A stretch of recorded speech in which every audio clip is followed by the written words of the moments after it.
ठरलं तर मग मालिकेच्या आजच्या भागामध्ये आपण पाहणार आहोत की इकडे आता सायलीला अस्वस्थ वाटत असतं. सायलीला समजत नसतं की काय करावं ते. आणि त्याचमुळे ना आता सायली विचार करत असते की बाबा ठीक तर असतील ना, बाबांना काही झालं तर नसेल ना, असे अनेक विचार ना आता मनामध्ये येऊ लागलेले असतात. आणि सतत ती देवाकडे प्रार्थना करत असते. पण अजूनही तिला काहीच कळत नसतं की अर्जुन ठीक असेल की नाही. कारण अर्जुनचा जो काही ॲक्सिडेंट झालेला आहे त्याबद्दल अजूनही घरात कोणीच सांगितलेलं नसतं सायलीला. आणि त्यामुळे सायलीला या गोष्टी माहिती नसतात. ते चैतन्यने आता अस्मिताला कॉल केलेला असतो आणि अस्मिताला कॉल करून तो तिथे घडलेल्या गोष्टी सांगतो. अस्मिताला हे ऐकून धक्का बसतो. अस्मिता विचारते सुद्धा, सगळं काही ठीक आहे ना? तर त्यावर चैतन्य म्हणतो की ठीक आहे. पण तेव्हाच ना अस्मिता चैतन्याला म्हणत असते की मला आता अर्जुनची काळजी वाटते. आम्ही एक काम करतो, आम्ही येतो तिथे. पण आता चैतन्य म्हणत असतो की प्लीज नको, सगळीच जण येऊ नका, सायली बहिणीला संशय येईल. सायली बहिणीला संशय आलेला चालणार नाही आहे. कारण सायली बहिणीच्या जीवावर बेतू शकतं. या सगळ्या काही गोष्टी तुम्हाला तर माहितीच आहे ना. आपल्याला सायली बहिणीला जपायला हवं. हे देखील चैतन्य आता बोलत असतो. चैतन्य जेव्हा या सगळ्या काही गोष्टी बोलतो तेव्हा मात्र आता खूप मोठा धक्का जो आहे तो आता बसलेला असतो. पण तेव्हाच ना इकडे आता अस्मिता बोलत असते की बरं ठीक आहे, आम्ही आमच्या परीनं येतो, कसं करायचं ते. मग तेव्हाच ना चैतन्याला खूप जास्त टेन्शन आलेलं असतं. कारण अर्जुनची ही अवस्था ह्या सगळ्या काही गोष्टी बघून अर्जुनला 10 वेळा सांगितलेलं होतं समजून, पण अर्जुन काही ऐकला नव्हता. आणि आता अर्जुन ज्या परिस्थितीत होतात ना ते सगळं काही मरणाच्या दारात येऊन ठेपलेलं होतं. आणि त्यामुळेच ना आता घरातल्या सगळ्यांनाच असं वाटतं की अर्जुनच्या बाबतीत असं व्हायला नको होतं. पण आता आपल्याला सगळ्यांनाच एकत्र तिथे जाऊन चालणार नाही आहे. सायलीला याबद्दल संशय येऊ शकतो. तेव्हाच आता कल्पना आणि त्याचसोबत प्रताप यांचं जायचं ठरत असतं. मग आता ते लोकं बोलत असतात की आम्ही दोघं पुढे जातो आणि बघतो नेमकं काय झालं आहे ते. मग तेव्हाच ना अस्मिताही म्हणत असते की हो चालेल, तुम्ही लोकं जावा पुढे आणि चेक करा आधी काय झालं आहे ते, आणि तिकडनं गेल्यानंतर आम्हाला प्लीज फोन करा. हे देखील आता अस्मिताने म्हटलेलं असतं. प्रतिमासुद्धा सांगते की हो, आता सध्याला ना अर्जुनला तुमच्या दोघांची जास्त गरज आहे, प्लीज तुम्ही जा. मग तेच आम्ही सायलीला बरोबर समजून घेऊ, सायलीला काही कळू देणार नाही. इकडे आता हे सगळं काही श्वेता सांगत असते. श्वेताने आता या सगळ्या काही गोष्टी सांगितल्यानंतर इकडे लगेच आता प्रताप आणि कल्पना त्यांचं धाडस नसताना सुद्धा तिकडनं जायला निघतात. कारण आता अर्जुनसाठी सुद्धा हॉस्पिटलमध्ये जाणं गरजेचं होतं. तेच आता दुसरीकडे पाहायला मिळतं की श्वेता ही खूप जास्त खुश असते. कारण अर्जुनची जी अवस्था झालेली असते ना त्यामुळे तिला आता खूपच जास्त आनंद झालेला असतो. तिला आता असं होत असतं की कधी एकदा ना ती या सगळ्या काही गोष्टींना जाऊन सांगते. म्हणजेच तिला असं होत असतं की आत्ताच्या आत्ता जाऊन ना या सगळ्या काही गोष्टी ज्या आहेत त्या सांगाव्या. सायलीला सांगितल्याशिवाय तिला आता चैन पडणार नव्हती. आणि म्हणूनच मग आता नुसता जीव वर खाली होत होता. ते दुसरीकडे आता राकेश गेलेला होता आणि राकेशने आता इथे जाऊन प्रियाचं कौतुक करायला सुरुवात केलेलं होतं. प्रियाला आता म्हटलेलं होतं, प्रिया तुझे पाय कुठेत गं, खरंच गं एकदम ग्रेट आहेस बघ तू. जे काही केलं आहे ना अगदी जसं ठरवलं होतं ना अगदी तसंच झालं आहे. तुला एवढ्या सगळ्या काही गोष्टी कशा काय समजतात. आता प्रियाला एवढं डोक्यावर चढवले म्हटल्यावर प्रिया देखील आता टेबलवर चढायला सुरुवात करते. प्रियाला आता राकेश म्हणत असतो की अगं तू काय करतेस हे. पण आता राकेशला ती म्हणत असते की 2 मिनटं थांब तुला समजेल. आणि असं बोलून तिला टेबलवर चढते आणि ती म्हणत असते की बघितलं का, दाखवलं की नाही मेन इंगा. म्हणजे त्या लोकांना वाटलं असेल आपल्याला इथं बसून काही करता येत नाही, पण आज अर्जुन सुभेदारला सगळं आठवलं असेल. मग अर्जुन सुभेदारची ही वेळ ना मला याआधीसुद्धा आणायची होती. पण फायनली सगळ्या काही गोष्टी ज्या आहेत ना त्या ठीक झालेल्या आहेत. आज खूपच बरं वाटतं आहे. सगळं काही ठीक झालं आहे ना हे ऐकूनच. पण तुला सांगते आता इतका आनंद झाला आहे ना की काय सांगू. काही झालं ना तरीसुद्धा हा आनंद ना असा सेलिब्रेट करायचं मन करतं आहे ना. पहिल्यांदा काम काहीतरी अगदीच ना मनाप्रमाणे झालं आहे आणि हे काम एवढं भारी झालं आहे ना की काय सांगू. ह्याचा आनंद काही वेगळाच आहे असंही आता ती म्हणत असते. तेवढ्यातच ना अरे एक काम कर ना, जरा ही बातमी श्वेताला समजली आहे का ती बघायचं आहे. त्यासाठी ना जरा कॉल कर बरं श्वेताला. तर त्यावर मी मोबाईल आणला नाही आहे असं राकेश सांगतो. अरे मोबाईल आणला नाही आहे म्हणून काय झालं, अरे इथे आहे ना हिचा मोबाईल, घे हिचा मोबाईल घे.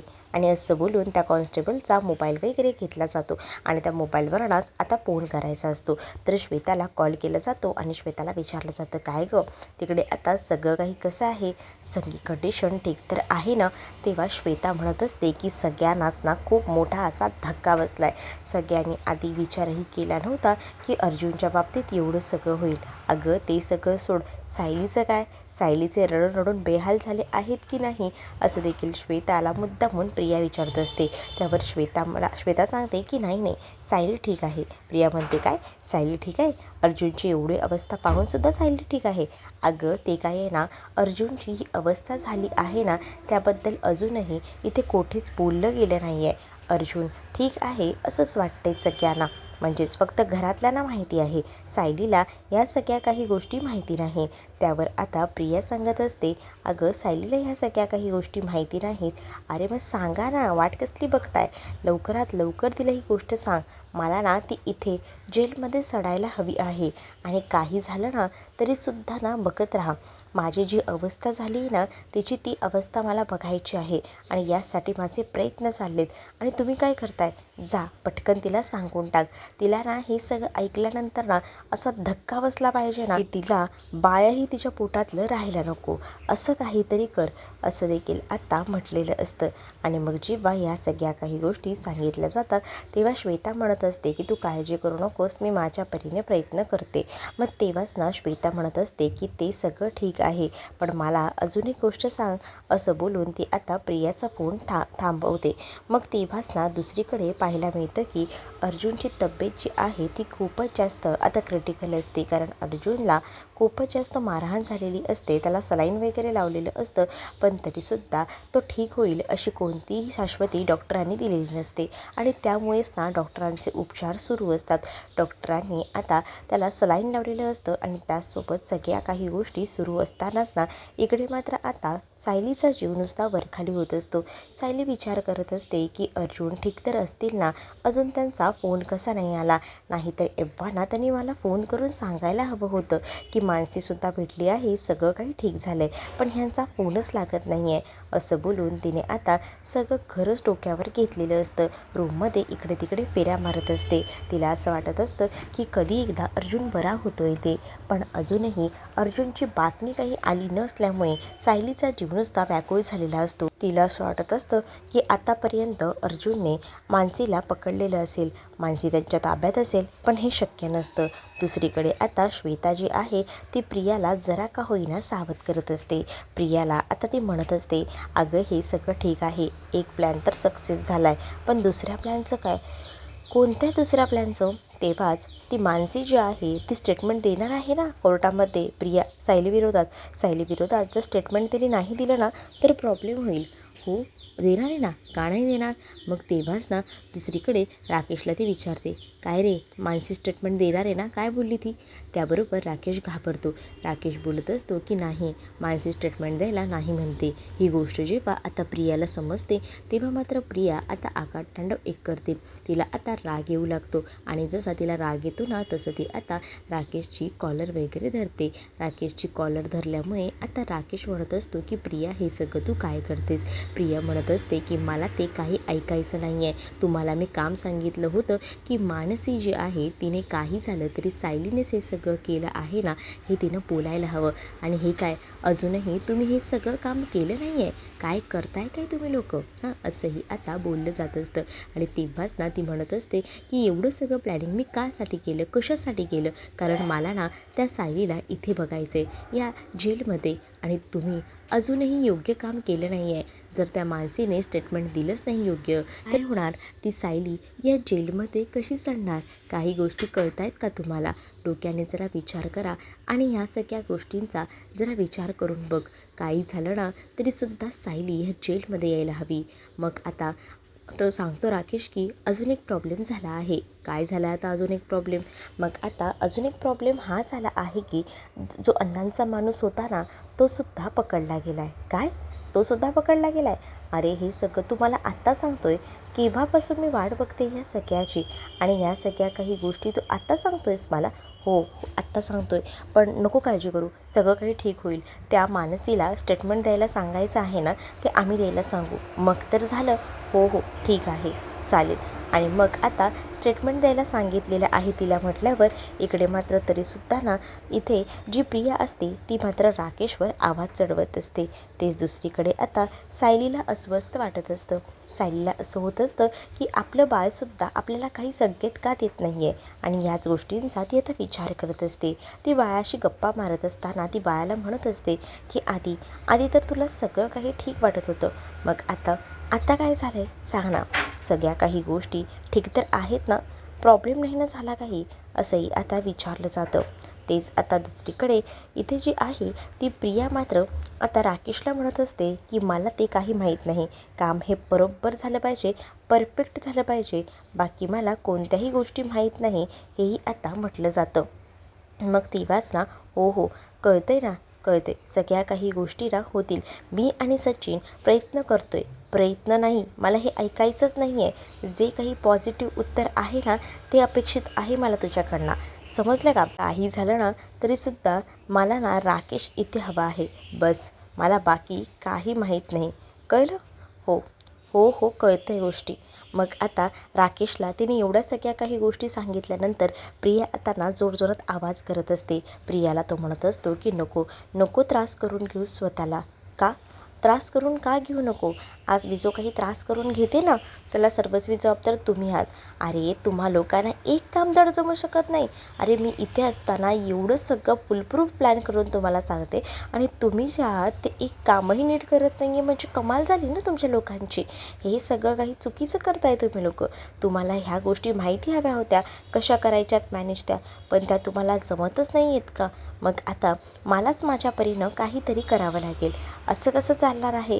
नाही, काही झालं तरीसुद्धा मला ना सायली इथे हवी आहे, बाकी मी तुझं काही ऐकणार नाही आहे, असंही आता म्हटलं जातं. तेव्हाच ना तिने आता राकेशची कॉलर वगैरे धरलेली असते.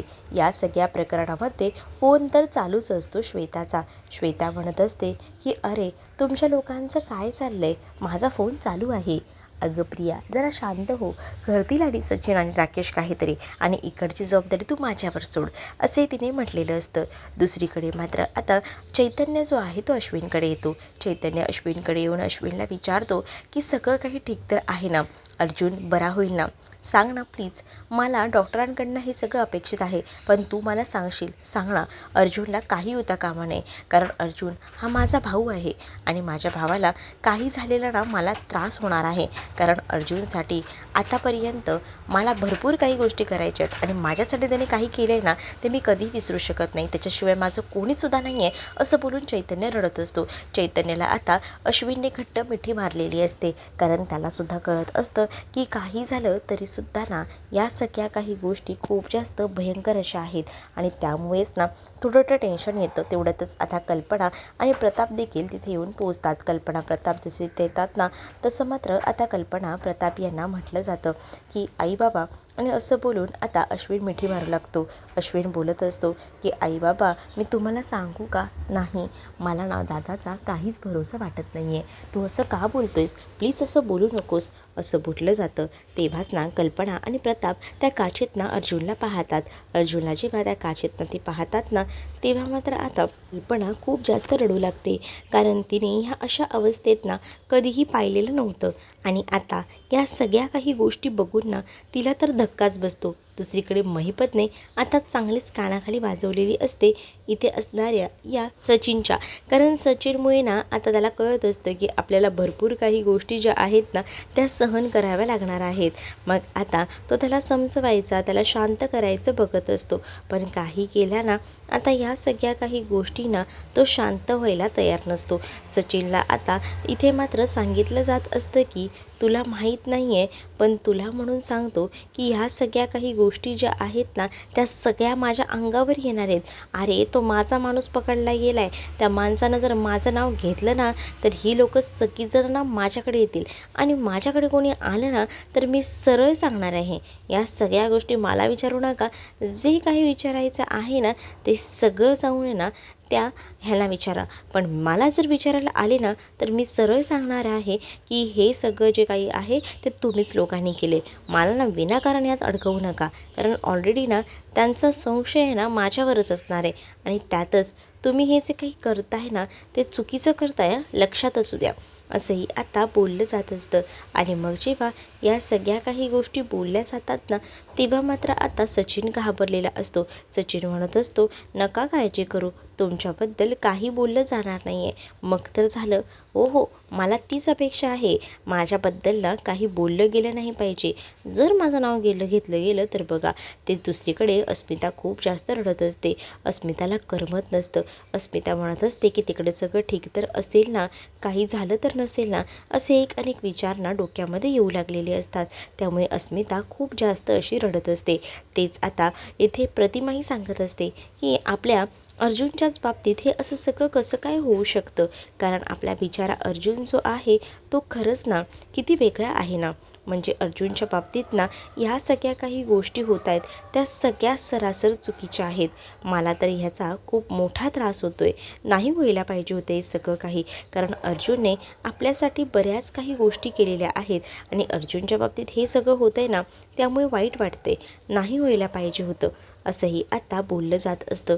तेव्हाच ना खूप जास्त त्रास होत असतो इकडे आता सगळ्यांनाच. मग श्वेताही म्हणत असते की तुमचं बरोबर आहे, अर्जुन दादाने आतापर्यंत मी पाहिले ना कोणाचंही काहीच वाईट केलं नाही. एवढे सगळे अर्जुन दादा आपले चांगले आहेत, तरीसुद्धा अर्जुन दादांवर आज ही वेळ आलेली आहे.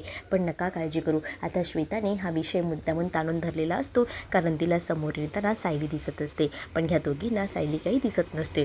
तेच आता श्वेता म्हणत असते की अर्जुन सरांचा आपल्याला एव्हा ना फोन यायला हवा होता, त्यापेक्षा आपण एक काम करूया, चैतन्य दादांना कॉल करून बघूया. चैतन्यकडनं आपल्याला सगळी माहिती मिळेल. मग आता दुसरीकडे नाही राहावं ते मला, चैतन्याला फोन करायला हवा. नाही, मी काम करते, अश्विनलाच कॉल करते आणि अश्विनला विचारते. तोपर्यंत सायलीने ह्या गोष्टी ऐकलेल्या असतात. सायली म्हणत असते की काय झालं अश्विन भाऊजींना तुम्ही कॉल का करताय. त्याबरोबर इथे आता अस्मिता घाबरते, प्रतिमासुद्धा घाबरते, कारण सायलीला काय उत्तर द्यायची. कारण सांगितलेलं असतं की सायलीला काही सांगायचं नाही आहे, कारण सायलीच्या बाळाच्या जीवावर बेतू शकतं, सायलीला या सगळ्याचा धक्का बसू शकतो, या गोष्टी माहिती होत्या. आता डॉक्टरांकडे कल्पना, प्रताप, त्यासोबत चैतन्य आणि अश्विन हे चौघही जण गेलेले असतात आणि अर्जुनबद्दल आता विचारपूस करत असतात. तर डॉक्टरांनी आता सांगितलेलं असतं की अर्जुनची कंडिशन खूपच जास्त क्रिटिकल आहे, आम्ही आताच तुम्हाला काही सांगू शकत नाही. त्यांच्या मणक्यामध्ये खूप जास्त आता गॅप झालेला आहे, त्यामुळे मणक्याचं ऑपरेशन तर आपल्याला करावं लागणार आहे. मग आता ह्या सगळ्यामध्ये काय होणार आहे, ब्लड लॉससुद्धा खूप झाला आहे. मणक्याचं ऑपरेशन म्हटल्यावर आता अर्जुन नीट पुन्हा बरा होईल का, ही सुद्धा शाश्वती नसते. म्हणूनच मग आता डॉक्टर काहीच खरं सांगत नसतात. डॉक्टर जेव्हा काहीच खऱ्या गोष्टी सांगत नसतात ना, तेव्हा आणखीनच हे टेन्शन जे आहे ते वाढत चाललेलं असतं.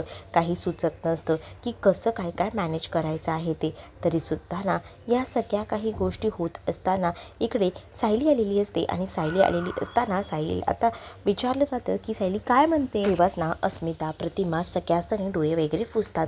मग आता सायली विचारते की काय झालं आहे तुमचं, आपलं काय चाललंय आणि अश्विन भाऊजींना तुम्ही कॉल का करताय. त्यावर अस्मिता म्हणत असते की अश्विनला कॉल ना अगं ह्याचसाठी करते, मी जरा विचार केला, अश्विनला सकाळी डबा दिला होता आणि त्याने तो खाल्ला आहे की नाही त्याच्यासाठीच मी अश्विनला कॉल करत होते, अगं बाकी काही नाही. मग तेव्हा सायली म्हणते खरं ना, खरं सांगा की अजून कशासाठी तुम्ही कॉल करत होतात, अजून तुमचं काही चाललेलं नाही आहे ना, हे तर ठीक आहेत ना. हो, सगळं काही ठीक आहे. पण सायली आता बघून अस्मिताकडे बघत असते आणि बोलत असते की नाही, मला ना काहीतरी वेगळं वाटतंय. मला असं का वाटतंय की ह्यांच्या बाबतीत काही झालेलं आहे. तरीसुद्धा ना या दोघीही जणी म्हणजे प्रतिमा आणि त्याचसोबत ज्या अस्मिता आहेत त्या दोघीही जणी ज्या आहेत त्या सायलीपासून या गोष्टी लपवायचा प्रयत्न करत असतात. पण सायलीला थोडा संशय येत असतो. सायली म्हणत असते की मला असे संकेत येत आहेत, मला असं का वाटते की काहीतरी झालं आहे. नाही, नको काळजी करू, काही झालेलं नाही आहे, असंही आता म्हटलं जातं. जेव्हा आता ह्या सगळ्या काही गोष्टी बोलल्या जातात तेव्हा मात्र तरीसुद्धा सायली शांत बसत नसते. अस्मिताला ती म्हणत असते की प्लीज मला सांगा, तुम्ही जर मला सांगितलं नाही तर मला कसं कळणार आहे. मला अर्जुन सरांची खूप जास्त काळजी वाटते. मग तरीसुद्धा अस्मिता तिला सांगत असते, अगे काही नाही गं, मी सहज अश्विनला कॉल करत होते, आपल्या अर्जुनला कुठे काय होणार आहे, अर्जुन आता येताना मानसीला घेऊनच येणार आहे, असंही आता म्हटलं जात असतं. मग सायली म्हणते की अहो मी तेव्हा त्यांना केव्हाचा फोन करते, ते मला केव्हा बोलले होते की मानसी आता भेटेल करून, मग काय अजून त्यांना मानसी भेटली नसेल का, काय झालं असेल, असे एक अनेक विचार ना ते डोक्यामध्ये फिरत असतात. आणि जेव्हा या सगळ्या काही गोष्टी डोक्यामध्ये फिरतात ना तेव्हा आता सहन होत नसतं. तेच आता दुसरीकडे मात्र या सगळ्या गोष्टींचा इथे श्वेताही विचार करत असते. श्वेताला हे सगळं कधी एकदा सायलीला सांगते असं झालेलं असतं आणि त्यामुळेच ना तिचा जीव नुसता वरखाली होत असतो. पुढील भागामध्ये पाहायला मिळतं की इथे ना आता अस्मिताच्या फोनवर खरं तर अश्विनने कॉल केलेला असतो आणि तो सांगत असतो की अस्मिताई, आपल्या अर्जुन दादाचं काही खरं सांगता येत नाही, त्याचा जीव धोक्यात आहे. आणि नेमकं हे सगळं बोलणं ना सायलीने फोनवर ऐकलेलं असतं. सायली जेव्हा हे ऐकते तेव्हा तिला धक्का बसतो. सायली लगेच अस्मिता प्रतिमाला घेऊन हॉस्पिटलमध्ये जायला पोचते आणि तेवढ्यातच ना अर्जुनला आता दुसऱ्या वॉर्डमध्ये ICUमध्ये शिफ्ट करत असतात. आणि तेव्हाच ना अर्जुन दिदीवांना घेऊन जात असताना इकडे ते सायली पोचते आणि सायली थांबवते. सायली आता अर्जुनची अवस्था बघून बोलत असते की हे काय झालंय, तुम्हाला उठा, तुम्ही मला म्हणाल्या होतात की तुम्ही मानसीला घेऊन येणार आहात, उठा ना, काय झालंय, असं बोलून ती आता अर्जुनला उठवत असते फोर्सफुली. पण अर्जुन काही उठत नसतो. म्हणूनच आता सगळ्यांना धक्का बसतो आणि सगळीजणं सायलीला सावरत असतात. तर तुम्हाला हा भाग कसा वाटला हे कमेंटमध्ये नक्की सांगा आणि अशाच नवनवीन भागांसाठी आपल्या चॅनलला सबस्क्राईब करायला विसरू नका. चला तर मग भेटूया पुढच्या भागामध्ये. तोपर्यंत टाटा बाय.